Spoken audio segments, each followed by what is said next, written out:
Relax ആയിട്ടാണ് എല്ലാവരും ഇരിക്കുന്നത് അറിയാം. ഞാനിവിടെ ഏറ്റവും സന്തോഷവും മനസ്സും കണ്ണും നിറഞ്ഞ ഒരവസ്ഥയിലാണ്. കാരണം അപ്രതീക്ഷിതമായി ഇതേപോലെ ഒരു ഒട്ടും ഇത്രയും കളർഫുൾ ആവുമെന്ന് ഞാൻ ഓർത്തില്ല. നമുക്ക് പിള്ളേർക്കൊരു ക്ലാസ്സും ബൈക്കൊക്കെ കൊടുക്കണമെന്ന് മാത്രമേ ആഗ്രഹിച്ചുള്ളൂ.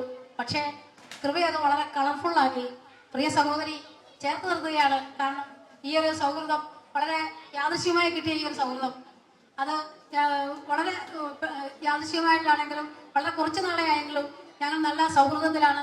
കൃപ എപ്പോഴും ഓരോ കാര്യങ്ങൾ ഇങ്ങനെ പറയുമ്പോൾ എന്നോട് പറഞ്ഞു, ചേച്ചി എന്നെ പോലെ ചെയ്യണമെന്ന് പറഞ്ഞു. വളരെ സന്തോഷത്തോടുകൂടി ഞാൻ ചെയ്തു. കാരണം ഭിന്നശേഷി കുട്ടികളാണ്, അവർക്ക് വളരാനും അവരുടെ അവസരങ്ങൾ നൽകാനും നമ്മൾക്ക് മാത്രമേ സാധിക്കുകയുള്ളൂ. അതുകൊണ്ട് തന്നെ ഈ ഒരു അവസരം കൃപ എന്നോട് ചോദിച്ചപ്പോൾ തന്നെ വളരെ സന്തോഷത്തോടെ ഞാൻ അനുവദിച്ചു.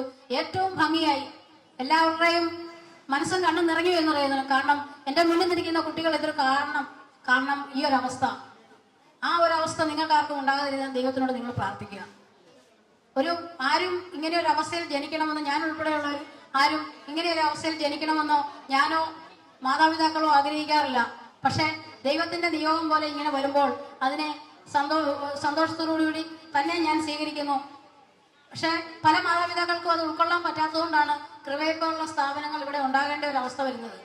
അപ്പോൾ നിങ്ങൾക്ക് കിട്ടിയ, എൻ്റെ കുഞ്ഞുമക്കളെ, നിങ്ങൾക്ക് കിട്ടിയ ഒരു വലിയ ഭാഗ്യം, 2 കൈയും 2 കണ്ണും, മനസ്സ് സന്തോഷത്തോടുകൂടി സമാധാനത്തോടുകൂടി മറ്റുള്ളവർ പറയുന്ന എന്താണെന്ന് കേൾക്കാനും മനസ്സിലാക്കാനും മറ്റുള്ളവർ നമ്മളെ എങ്ങനെ നോക്കുന്നോ പോലും മനസ്സിലാക്കാനുള്ള ഒരു കഴിവ് നിങ്ങൾക്ക് കിട്ടിയിട്ടുണ്ട്. അതിന് നിങ്ങളുടെ മാതാപിതാക്കൾ, അതിലുപരി ദൈവത്തിനോട് നിങ്ങൾ കടപ്പെട്ടിരിക്കുന്നു. ദൈവത്തിന് നിങ്ങൾ നന്ദി പറയേണ്ടവരാണ്. വളരെ സന്തോഷം ഇങ്ങനെയൊരു അവസ്ഥയിൽ ഈ ഒരു ഉദ്ഘാടന വേദി കൃപ, ഈ ഒരു ഫാഷൻ ഷോയുടെ ഉദ്ഘാടന വേദി ഈ ഒരു വേദി ആക്കിയതിൽ അതുപരി സന്തോഷം ഞാൻ കൃപയ്ക്ക് വൈകിട്ടായിരുന്നു.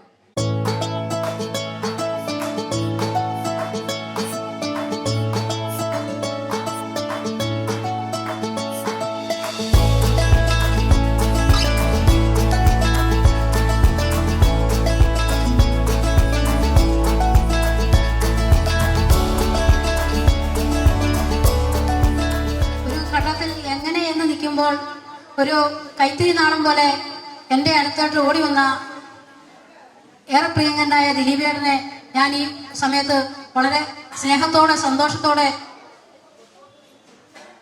ബഹുമാനിക്കുകയും സ്നേഹിക്കുകയും ആദരിക്കുകയും ചെയ്യുന്നു.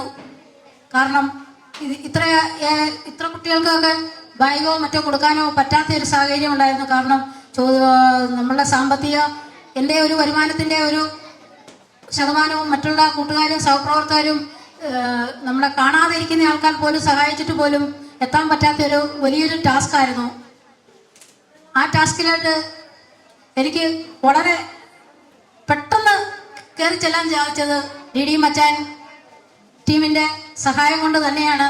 അതിന് ഞാൻ DD മച്ചാനും ദിലീപേട്ടനും ഫാമിലിയെയും പ്രത്യേകം അഭിനന്ദിക്കുന്നു ഈ വേദിയിൽ. കാരണം ഇങ്ങനെയൊരു വേദി ഉണ്ടാകാൻ, ഇങ്ങനെയൊരു സദസ് ഉണ്ടാകാനും അതിനൊരു നിമിത്തം തന്നെയാണ്.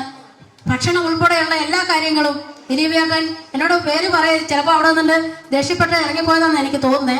കാരണം എൻ്റെ പേര് പറയരുതെന്ന് പറഞ്ഞു. ഞാനാണ് ഇതൊന്ന് ചെയ്തതെന്ന് അറിയണ്ട എന്ന് പറഞ്ഞു.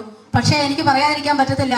ഇത്രയേറെ സ്നേഹത്തോടെ മറ്റുള്ളവർക്ക് സഹായം ചെയ്യുന്ന ഈ വലിയ മനുഷ്യനെ ഞാൻ സ്മരിച്ചില്ലെങ്കിൽ പിന്നെ ആരെ മരിക്കും?